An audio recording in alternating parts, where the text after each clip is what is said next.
Folks, this is an encore interview. That's right. He's back.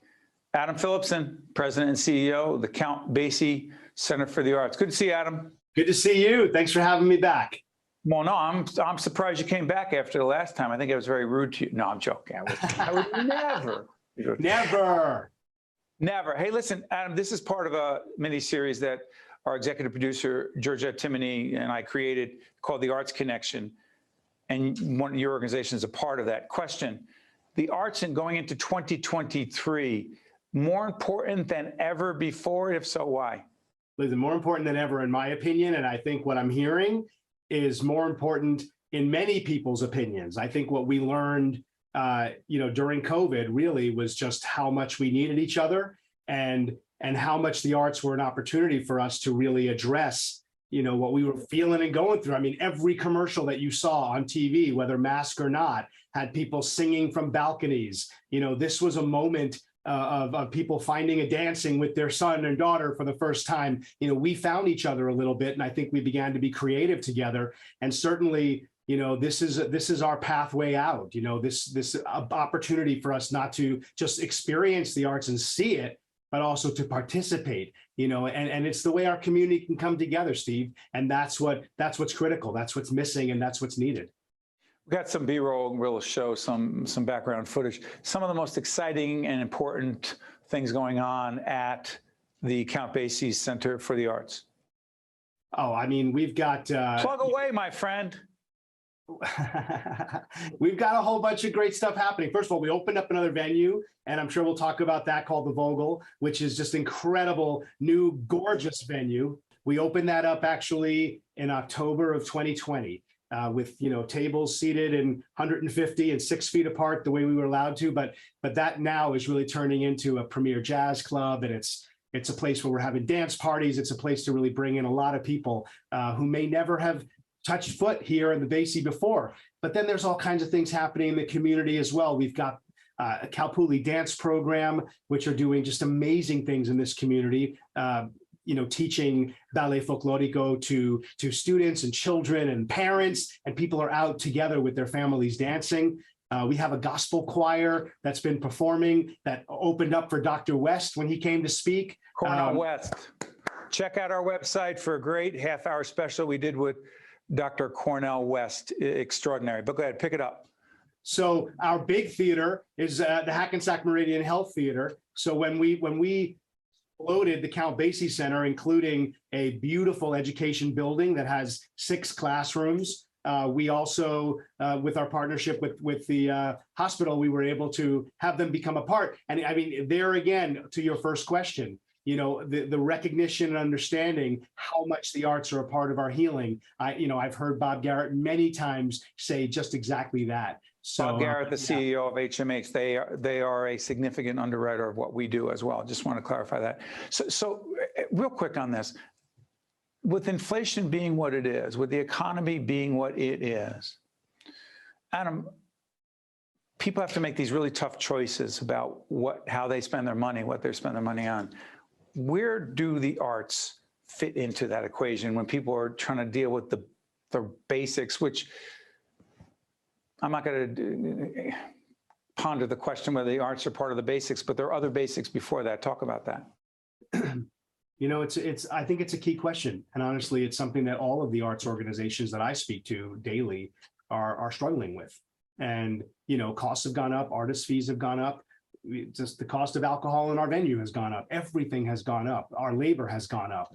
And what does that mean? What do? You have to raise the price of tickets. You can't always do that. So what we end up happening is, really relying on subsidy that we're able to get wherever we might be able to get that to continue to help support us to make it viable. Because if we just keep raising prices, then we really defeat the purpose, which is being available and accessible for all, right? So I think it's a difficult decision.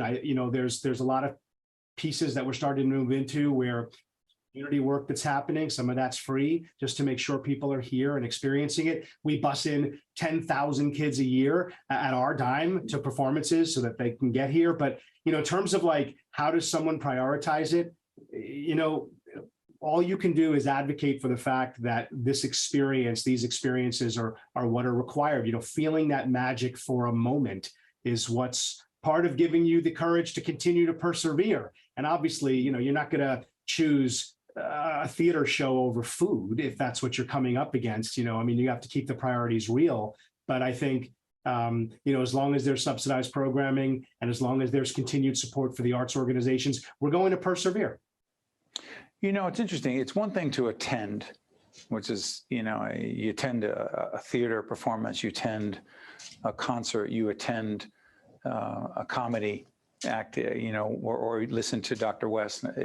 It's moving on so many levels, but to actually participate actively in the arts is important as well, particularly for kids. I say this a lot, and hopefully not too much, that our daughter is very much into dance, and my wife and I have seen what it's done for her and her confidence and her ability to interact with other people, to overcome not performing the way she would like to, and then practicing and persevering. Talk about that.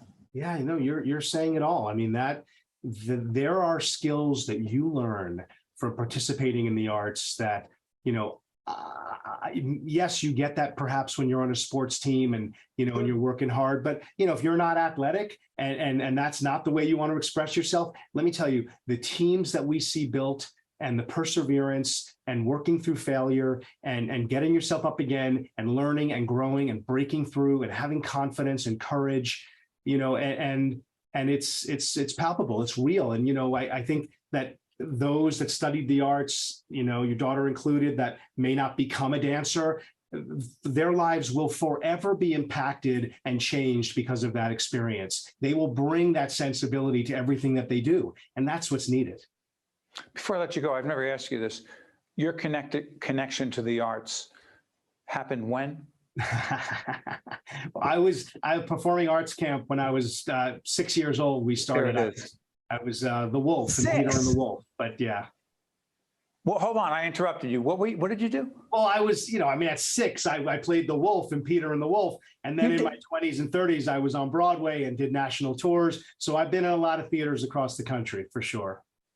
And now you're helping other people pursue their dreams in the arts, and also helping others enjoy and appreciate the arts at the Count Basie Theater for the Arts.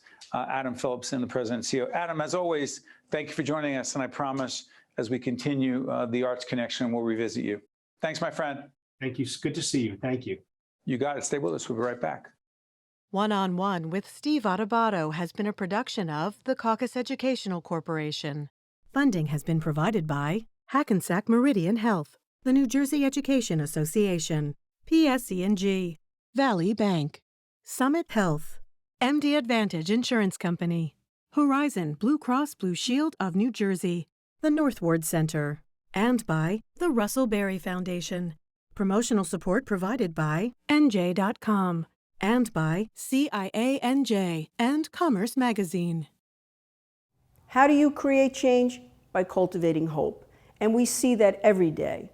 In the eyes of our preschoolers, in the souls of the seniors in our Adult Day program, in the minds of the students at Robert Treat Academy, a national Blue Ribbon School of Excellence, in the passion of children in our Youth Leadership Development Program, in our commitment to connections at the Center for Autism, and in the heart of our community, the Northward Center, creating opportunities for equity, education, and growth.